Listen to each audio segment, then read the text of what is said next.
Welcome to Dance to Heal. I'm your host, Jenny C. Cohen. Join me as I share stories of how dance and movement can bring healing in a way that is safe and tailored to your life. I'm a cancer survivor, mother of two, and an award-winning performer who found that movement was vital to my recovery. I created Dance to Heal Wellness and also authored the best-selling book, Outside in Recovery, Dancing My Way Back to Myself After Breast Cancer. I will bring new techniques to help you on your dance journey and healing path. Are you ready to move? Dance to Heal starts now. With over 30 years' experience, Jelena is known for her global influence as a soloist, creator, and producer of multiple companies such as Jelena's Sakhlala Dancers Company, Belly Dance Evolution, and Jelena's BDX Experience.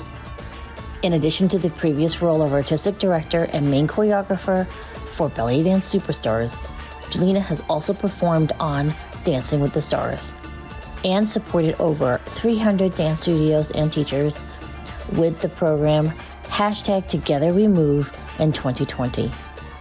She continues to find deep reward in sharing the art of belly dance through coaching, teaching, choreography, and productions.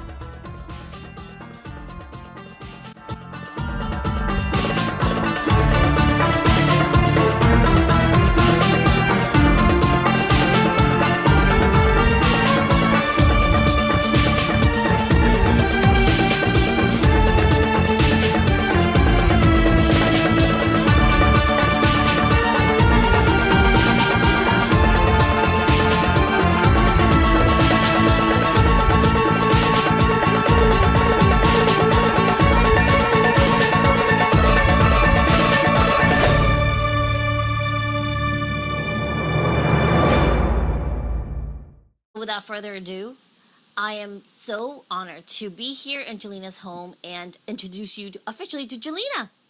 Hello. I should say aloha. Welcome to Maui. This is the backyard, so come visit me. I'm always excited when friends come to the island. And I always tell them, come over, I'm going to spoil you. I'm going to create a beautiful, healthy, delicious lunch for you today, and we'll sit here and just enjoy time together. Yeah. Yeah. So this is actually the location of Jelena's Maui retreats. Yeah, Maui Dance Retreat. Yeah. Do you have any coming up at all this coming winter? I have January, so we do one in January, and then we have a second one in February, March. So I do 2 a year, and I do it during whale season, because that's what's really unique about Maui. It's a whale sanctuary. About 13,000 humpback whales come passing right through there. You can see the blowholes, and it's a really special location. And it's a very intimate setting because it's only 10 of us. 10 of us, we share all our meals together here. I do a lot of the cooking. I take pride in that. I love it. I will spoil you. There's a cold plunge over there. There's a sauna. There's a jacuzzi. There's a swimming pool. And we just spend a lot of intimate time together. So it's what's unique about that one specifically, it's because it's artist development. So I give personal feedback coaching on each individual artist. So they come and present a piece. We also work on a lot of technique and choreography that I share, but we also do yoga, overlooking the ocean. We have, it's really like a healing type of scenario. Yeah. I love that. So we're going to put a link down here in the bottom of the screen for you to check it out. It sells out really fast, so make sure you get on it and get on Jelena's email list, okay? All right, Jelena, give us a scoop.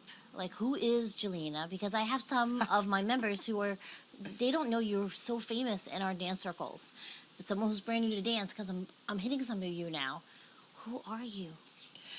I'm just the girl next door. You know, when I teach, or I was just teaching in Rome recently, and I was looking out at over 100 students in front of me, and I always feel like I'm that person. I'm just that hungry dancer that just keeps wanting to learn and grow. And I don't see myself as this famous person. I just see myself as this hungry dancer and hungry for knowledge and hunger for growth. I think the thing that has kept me around for over 30 years in the belly dance community, teaching, producing, directing, and all of those things, facilitating retreats, is consistency. Being consistent, consistently showing up, and it's not always perfect, but I'm consistent of showing up. And if I make a promise that I'm going to be there, am consistently showing up and being there and being on time. And that's kind of who I am as an artist is somebody who continues to be hungry for growth. Yes. So speaking of growth, Yeah. will you share with us the role of dance in your life, how it was first introduced, how it's evolved, what it is now for you? Well, the name of my company is Evolution. So We didn't plan jazz that. heads. Yeah, I know, but you do it. You do it. It's like an instinctual thing. So evolution, and I love that you say evolve, because as human beings we're evolving, as artists we're evolving, as a dancer I'm evolving. I'm constantly evolving. So I got into dance not as a young child. I wasn't like dancing from 3 years old. So I was you would call me late. I kind of got into my teens and then late teens, and then I took it a lot more serious in my 20s, and just got obsessed with it. Got really, really obsessed with it. So I started with like sort of jazz and contemporary and hip hop. Then I found belly dance, and it was love at first shimmy. I always say that. I traveled to Egypt. I dove very deep into that and really dove deep into the training, trained really, really hard, and then worked really hard. And I would just kind of have that balance of taking what I learned, applying it, going back and applying it. And I just had that cycle for a long time. And it helped me to grow really fast in the community. And then over the years, then I became a director and a choreographer, and I started my Sahlala dance company. And then I joined Belly Dance Superstars, and I was the artistic director and main choreographer. There was a lot of other choreographers there. Toured as one of the performers. What a great, exciting, incredible experience. Challenging, lots of crazy challenges. That's how I met her when she was touring Back in the day. in Boston. So yeah, that's right, in Boston. And reflecting back on that is like, God, I've really evolved a lot. So looking back through that, then I started Belly Dance Evolution, and from that I grew into the BD Experience, which is very exciting for me because it's really creating new opportunities.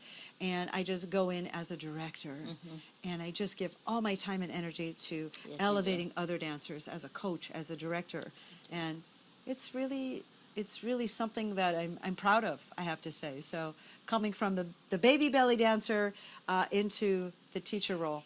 And one thing I will say is that back in the day, I think I told you this story, but when I used to do across the floor, like if you've ever done, jazz or contemporary, there was across the floor, pas de bourrée, chaîné, chaîné, jeté, and all of that.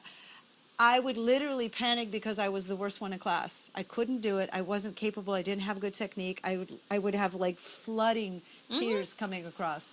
And I would just cry my way across the floor, but I did it. I kept doing it. I kept showing up. I was always literally the worst one in class, but I did it consistently. So if you told that dancer, Jelena, so many years ago that I would become a teacher and a coach and a director, I don't think I would have believed it. So I think what I want to say about that is follow your dreams, follow your passion. If you have a hunger for something and you have like a passion that you're able to dedicate to a craft, go for it, because I feel like I'm living proof that dreams do come true. Yes, yes. And I do want to also make sure that our audience understands Jelena is also a phenomenally inspiring and moving performance artist. Thank you. So how has that changed your performance aspect of this job? Because I'd like, if you go and follow her on YouTube and find all the videos of Jelena, you're going to see how she shifted and changed and morphed. Because like now these days, all she has to do is walk on stage, do one little move, and those of us who know her, even those of us who don't know you, we are moved. What has shifted? It's been different. Something shifted. Maturity. Yeah. Maturity, like that emotional connection to the movement. So reflecting back on the baby belly dancer, I didn't have a lot of great technique. I always had a lot of charisma. So I'd get out there and I was very enthusiastic, but I really put the time in and put the work in. So like one of my mentors, Sahara Saida, is, she kind of describes that really well. It's like you can't really get into that state of emotional connection and deep, like, sharing that until you build that really strong technique that you're not in your head thinking about. and it's in your body, and you've built that muscle memory, and you built that myelin in your brain, Yeah. that it flows through you, that then you can really start connect emotionally to that, and then using your life experiences. That's big. That's big because my first teacher, when I was a baby dancer, would say to me, "You don't have a story to tell until you're in your 40s," which is not to say we don't have Yeah. some phenomenal younger dancers. Absolutely, yeah. And yet, at the same time, someone who, because I'll be 55 in July, right? So, like, it's a different movement energy Yeah. when someone True. who's seen life has danced versus, even if they're beginner dancers, Yeah. technically, they move I think differently. it's an important topic with our community is ageism and how that relates to what we do, who we're hiring, who we're seeking after. And one thing that's interesting, like, oh my God, the other day, even in the last Belly Dance Evolution production, I had a dancer who was 22 in the cast. I had a dancer that was, I think, 57. So it's a wide range. And I think it's important for us to also, not discredit those younger dancers because they have a story, they have athleticism, they have something unique to bring to the stage, to bring to the art. Of course. And then those older dancers, they have maybe more of that rich depth to Yes. their story, right? So when as a producer, as a director, it's like I have all these different Oh, yeah. parts, and I like to bring someone as like, oh yeah, when we have this, like, this the flying fan veils, I want to have someone like maybe a little more athletic there. And when I have a slow Taksim or Kalsum, I might pull out the more mature dancer for that. So both have to have the technical, Of ability. course. Right. But it's interesting to see how that's evolved. And I feel like I'm able to tap into that more and being confident and secure in myself. I used to start to get, a couple of years ago, I was getting insecure about aging and feeling like, do I still have it? What the hell am I doing here? Right before you go on stage, and like the freak out thing. And then just realizing like, okay, I'm asking myself, have I done the work? Have I put the time in? Have I rehearsed this presentation? Is this really prepared? So that's something that always gives me confidence, is putting the time in and preparing it, and knowing that I have something to share when I get to the stage. Am I going to be doing like the spins and the Turkish drops? Probably not.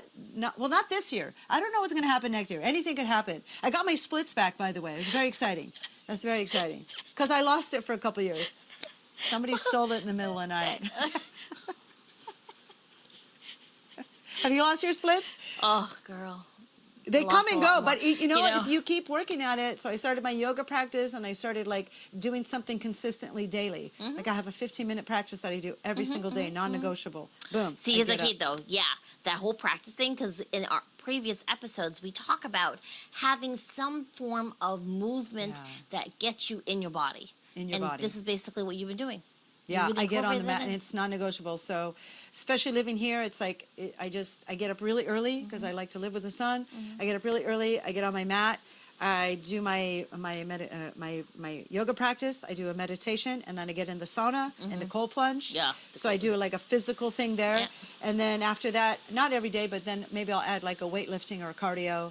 Or go hiking for more of my cardio. I like to be outside. So, but doing something consistently, at least 5 days a week, can make transformational changes. yes. And everybody is like, oh, I'm so busy. Everyone's walking around with their busy trophy. But it's Busy like, trophy. really? You don't have 10 or 15 minutes? Are you a surgeon? Yeah. I'm a dancer. Like, everybody calm down. That's what I want to say. I know. That's simple. Some of my clients, I'm like, can you just do energy clearing 5 minutes a day? I don't have to. 5 minutes. 5 You're on minutes, your yeah. phone Yeah. longer than that. Yeah. On average per hour. Forget about per day. Yeah. Per hour, you're longer Yeah. than that. So why would we not deserve that for Right. ourselves? Just even that check-in daily. Okay, next question. Yes. If a person who sees you on stage is Yeah. so enthralled and they want to take classes, what do you suggest they do? Having an in-person teacher is incredibly valuable. So also what we discovered through COVID, through this like terrible situation, is now we have access to the whole world. So there's all kinds of online opportunities. I've taken advantage of that, certainly, and trained with people that I've always dreamed of training with.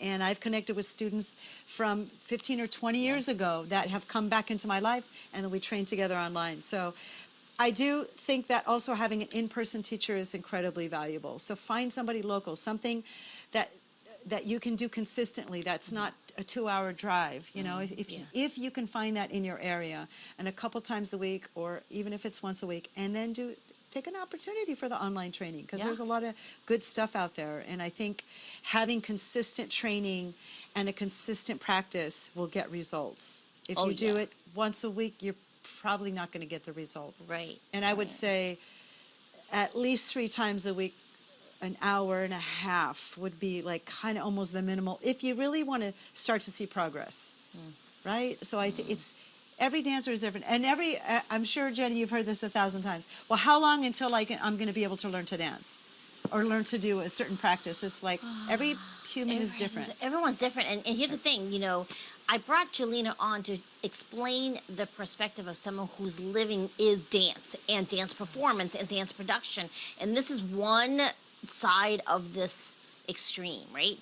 Some of us watching this video, they're like, I don't even want to dance. I'm like, well, you know, move to the sound of birdsong. I don't really care what you do, as long as you're moving, because you pull yourself out of your stress responses and you pull yourself in your present. My thing is the movement and the classes. I love what Jelena, what you're saying.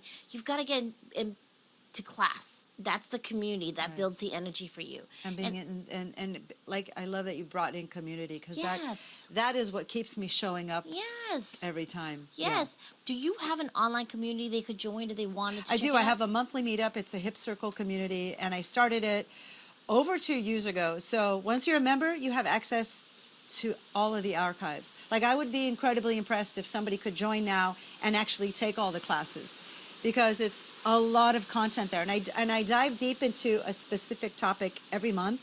So whether it's folklore or the classics or layering or drum solo or props or ageism or just different topics. Like I want to go like deep in a topic that I you know, sometimes I have guest teachers too. So I bring in people who are specialists at certain things. So I love the monthly meetup. We meet 30 minutes early for circle time, because that's, you know, I love my circle time. And I, you know, scratch your own itch, if you will. I love being in a circle and having a discussion and talking to dancers from around the world with different perspectives, and just sharing an anecdote, if you will. But that's kind of also the very special thing for me. So we circle up, and then we do a 90-minute class, and then it's recorded and it's archived forever. Oh, I so love that. it's Yeah. pretty special with that. But community, that's why it's called the Hip Circle community. Yes, Yeah. yes. Being in this post-panini time, I call it panini. It's just because you know, there's so much heartache wrapped up in that word pandemic and COVID and lockdown. Yeah. So, and I'm not making fun of it. I just want to Right. pull back. Going into more neurolinguistic programming, we talk about finding a middle ground Right. by pulling back. We chunk up a little bit, and everyone sees it has the panini. I'm sorry, it is true. I love the Hip Circle. So join us sometime, okay? Because we do need community. Yeah. And who wouldn't want to be in a Hip Circle with Jelena? Stop it. Stop it. Yeah. And of course, I'll meet you at her Malibu retreat, okay? Because, I'm sorry. Maui. Oh, that was your old one. That was a That's flop right. up. Her That old was one also in Malibu. oceanfront. We're just on the other side of the ocean. Yeah. We're looking at Malibu. Yeah. I know. I've said that many a times. Oops, it's Maui. It's Maui. It's It's Maui. an upgrade. It's 2.0. I know, it's 2.0 retreats, right? So we're going to end on one last thing. Yes. What is one... Can I come back to the Yes. panini? Yeah. I like that. You know, I think that it was a big shift in our community, and Yes. as a dancer, as an artist, is something that I tried to kind of reach for. It was that there was a big change happening, and instead of just like getting into survival mode, it's like, here's an opportunity to transform. Yes. It transformed a lot of us. Like, I feel like I've transformed as an instructor. For the entire time, I didn't perform, and all I did was teach, and I dove deep into that, and I thought, this is beautiful, how much I loved it. I didn't realize how much I loved it. So I think with that perspective is when those situations come up, hopefully not another panini, but how can we use change to transform instead of just survive through it? So I think looking at it as a positive, as a transformational opportunity. It's an opportunity to grow, to learn. Yes. I feel like I grew more in the last couple of years than I have in the last 10 years. Oh, I love that. We're going to end on that. So remember, you've heard me talk about this, and I'm going to reiterate. Change, which is movement, will get you out of your fight or flight response. And remember, the fight or flight is either fight, flight, freeze, or fawn. We're all in one of those when we are triggered, and sometimes we don't know. Yeah. And movement will help you change and get out of those responses. I think you've been saying movement, and I think the word dance scares people. A lot of people who don't dance. Yeah. And that's why I think the word movement is really powerful. And I'm so glad that you're using the word movement because, I always say if I don't know how to dance. When I say the word, I don't know how to dance. Yeah. And I ask them, can you walk? That's it. Yeah. Yeah. Yeah. If you can walk, you are literally dancing. If you're in your body, if Yeah. you're just moving through it. And I think there's too much fear associated with the word dance. So I love that you're using the Thank word you. movement. And I gravitate towards that too when I want to kind of open up that door and get people to move and get in their body. So thank It's you true. for sharing Yes, that. yes. My podcast is called Dance to Heal. I love My that. tagline is, "Are you ready to move?" Are you ready to Because move? that's the bottom line, right? Yeah. When we're in some type of stress response, we're not moving. At least not when flight is one of the stress responses, and at the same time, it's not growth. Right. It's moving away from it because we're trying to get out of danger. Right, And we're right. really not in danger anymore, world. Yeah. We're not. We're not. We are fine. We are present here. Yeah. You're here in Maui. Feel the aloha. Feel Yeah, the aloha. yeah. Thank you so much. Thank you, Jenny. We'll see you guys next time. Bye. Aloha. Thanks for listening to Dance to Heal with Jenny C. Cohen. Come back next time to hear stories of recovery through movement and learn more ways that you can move your body. To work with me and continue your journey, visit OutsideInRecovery.com. Are you ready to move?